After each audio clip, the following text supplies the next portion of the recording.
अस्सलामुअलैकुम नाज़रीन, स्वागत है आपका आसमास किचन में। तो आज हमारे किचन में बनने वाले हैं बिना प्याज के मूंग दाल मंगोड़े। तो इसे बनाने के लिए हमें किन किन चीजों की जरूरत होगी हम देख लेते हैं। यहाँ हमने 1 कप हरी मूंग की दाल ली और आधा कप चने की दाल ली है। आप चाहें तो पूरी मूंग की दाल के भी बना सकते हैं।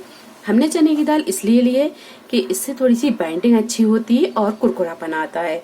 तो इसे अच्छी तरह धोकर दोनों दालों को और 5 से 6 घंटे के लिए पानी में भिगा के रख दें। तो हमने यहाँ पहले से ही इसे भिगा के रखा, ये देखिए। तो दाल अच्छी तरह भीग गई है। अब इसका सारा पानी हम हटा देंगे, इसे हम छन्नी में डाल देंगे तो पानी हट जाएगा और इसे हम पीस लेंगे।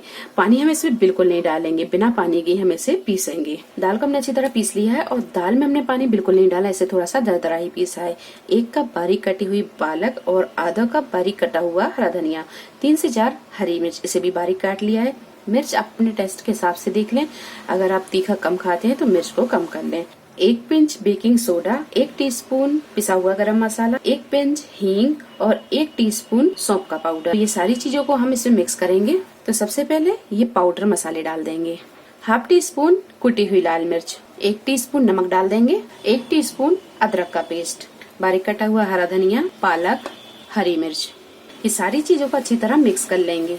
सारी चीजों को अच्छी तरह मिक्स कर दिया है। अब बनाते हैं हम इसके मंगोड़े। तो मंगोड़ों को हम ना ज्यादा बड़े बनाएंगे और ना ज्यादा छोटे रखेंगे।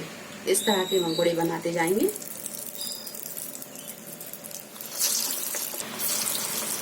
मंगोड़े जब थोड़ी से फ्राई हो जाएं तो इन्हें हम पलटेंगे। मंगोड़ों को हम थोड़ी थोड़ी देर में इस तरह पलटते हुए अच्छी तरह फ्राई कर लेंगे और इन्हें हम तब तक फ्राई करेंगे जब तक कि अच्छी तरह गोल्डन ब्राउन नहीं हो जाते। मंगोड़े जब अच्छी तरह फ्राई हो जाएं, ये गोल्डन ब्राउन हो जाएं, तो इन्हें हम निकाल लेंगे और इस तरह सारे मंगोड़े फ्राई कर लेंगे। तो लीजिए, बिना प्याज के मूंग दाल मंगोड़े बनकर तैयार हैं। वीडियो पसंद आई हो तो इसे लाइक और शेयर करें, चैनल को सब्सक्राइब करें। तो अगली एक नई रेसिपी के साथ फिर हाजिर होते हैं। तब तक आप अपना ख्याल रखें। अल्लाह हाफिज।